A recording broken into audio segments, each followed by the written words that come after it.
শ্রীকান্ত গার্ডেনে আপনাদেরকে শুভেচ্ছা।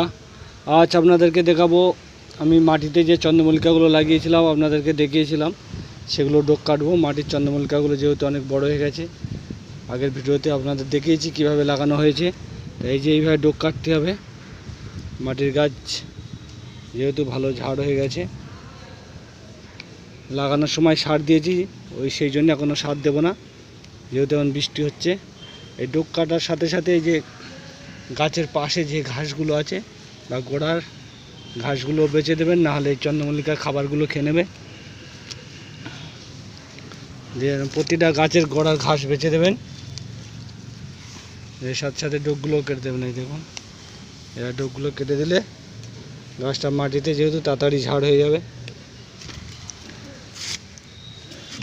আর এই বর্ষাকাল, এখন সার দেওয়ার কোনো দরকার নেই। যখন একটু মাটিটা শুকনো হবে তখন সারটা দিয়ে দেবেন। সারটা কি দেবে পরে বলে দেবো মাটির জন্যে।